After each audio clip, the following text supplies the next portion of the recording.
Alright guys, today we are going to do a Honda Recon 250 ES, the carburetor on it.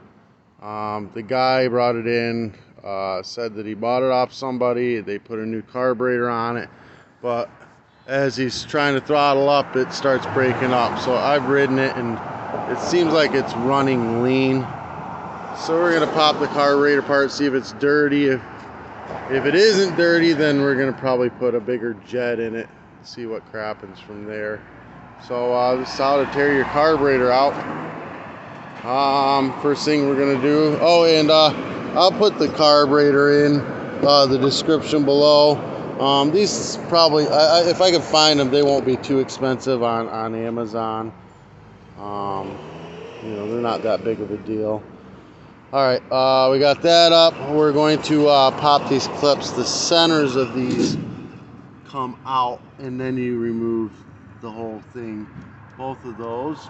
Basically flathead screwdriver. Just gonna get them pried up a little bit. This one too, and then we're gonna grab a pair of pliers, grab a hold of them, and lose them. Pull them out, and then we're going to pull these out.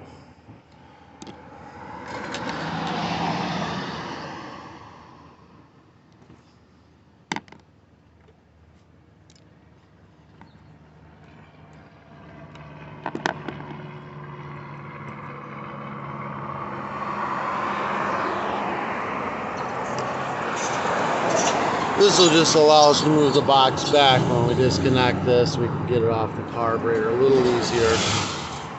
Alright, now we're going to take this Phillips head and loosen that clamp. And we're just going to force this box back. Yeah, just like that. Alright, we're going to take this off. If you got to, grab it with a pair of pliers. You just turn it counterclockwise. Pop this off, unscrew it, and it just slides right out. Just like so. Then we've got two 10mm nuts. Got one there and one there. Oh, you know what? First, we're gonna unplug the fuel line. It's gonna be a clamp. I'm gonna get a bolt to put in it so that it doesn't leak everywhere. The bolt in there to keep it from draining out. Once I get the carburetor out of the way, I'll drop a container in there and we'll drain all the gas out. You get, now again, 10mm. You got one there, pop them out.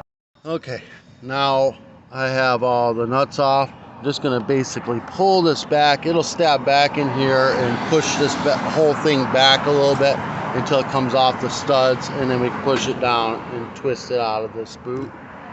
Alright, and then we've got it out. It's a Phillips head screw. You just loosen this up so you can get the cable out of it. And you just kind of pull this up and out. It's no big deal. And then this just slides this way and pulls out. Easy peasy. Now we got it in here and upside down. We're going to go Phillips head screws. These three. Just pop them all out. And then we'll pull this bowl off of it. So I cap off of it. There's nothing wrong with the float, but I'm going to pull it out just so you can see. Just need like a pick to stick in one end. Push the pin through. Hold on.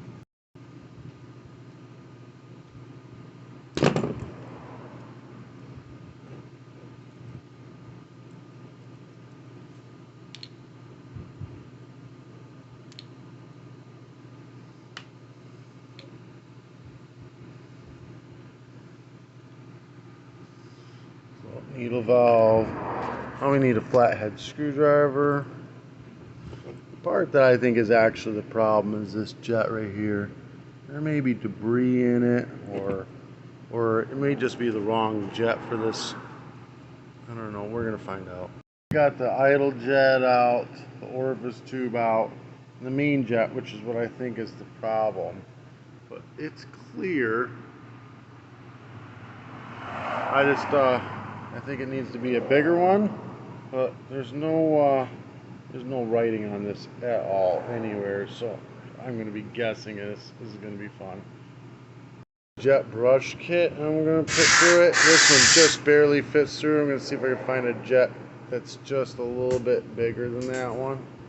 If not, then I may just run this brush through it a bunch of times, see if I can't file out some because it barely fits. If I can get this to fit loosely, it'll be next size up even. So I found this one. It is slightly bigger, not bigger around, it is bigger around, but that's same threads in the orifice tube. But the jet inside is just slightly bigger. This jet came out of a 15 horse generator. So we're making us a hybrid. Let's see what crappens. Put it in, and it looks like it's gonna be fine. We're gonna go ahead and put the idle jet in. See how that looks. This jet in with its own little compartment here, just in case this doesn't work at all. We'll know in a little bit.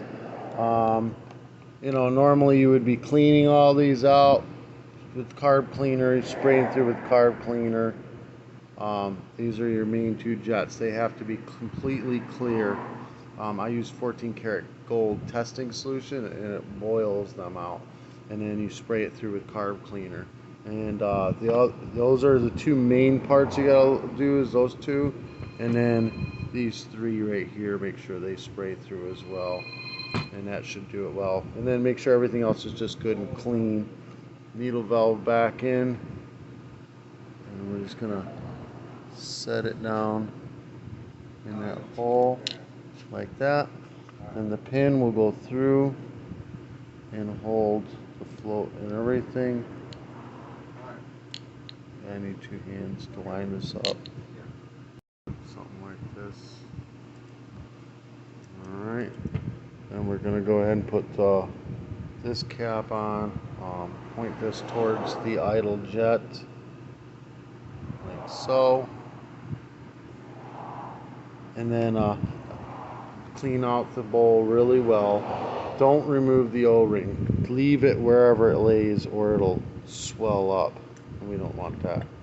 So we're going to set this back in. Oh look, it's trying to fall out. 3 screws. There we go, we got that all together. Now we're going to go ahead and put it back on. I guess we'll call this a stage what the fuck jet kit. Cable back on. We're going to put this, we just got to pull it up. I'm going to put it in the holder. You just kind of want to get a little tension on it and tighten it down just like that. Just going to fit this down in the hole. I'm going to bring it up into the back rubber boot here first. Kind of takes 2 hands to get all this lined up. Hold on. And it like that, and then we're gonna push it all back and then slide it right back onto the intake manifold like that. And then we're going to put the 2 10mm nuts back on it. Go ahead and put the fuel line back on it. Just put the slider back in, the long side and the short side. The short side is going to go towards the idle adjustment screw. The long side is going to go here. Let me turn the flashlight on. See if you can see it better in there. See, there's a little pin down on that side right there. Pin down in there. That's where that's going to go. This has to slide all the way in. So if you get it where that line isn't lined up, it will only go that far, and that's full throttle. You turn this so that slides in. Boom. Just slid in. Right? Now it's all the way in. It'll idle. And then we're just going to turn this clockwise to tighten it on. Phillips head, tighten this clamp on. Push these 2 back in. I can't find, like I said, I knew it happened, the inside of the second one. I'll have to go to the auto parts store. You get them in any auto parts store. Slide this back in. Like that. I'm just going to set this one in here. I'm going to try to find it again. It's in the frame or something. It fell in a pocket or something somewhere. Alright, now we're ready to test it. Put some gas in it. Go ahead and turn the key on. Make sure it's in neutral. is idling way lower. I think we did it. I'm not going to be able to video me testing it, but now I'm going to test it and see what it does. And it worked perfectly, everybody. So now this is a hybrid. It's got a 15 horse generator jet in it. I'll find the right aftermarket carburetor. There's certain companies that I use for different carbs, and we'll get you one that'll work properly. Or you just swap it out. I'll put that in the description below. Yeah, that's, I mean, you at least got a basic idea what's happening with these things, how to pull them out, put them in. I'll put the acid that I use for cleaning the jets out, I'll put that in the description. If this helped you out in any way, shape, or form, give me a thumbs up, hit that subscribe button. If you want to do any advertising through my channel, message me. I'll be more than happy to have you. Peace.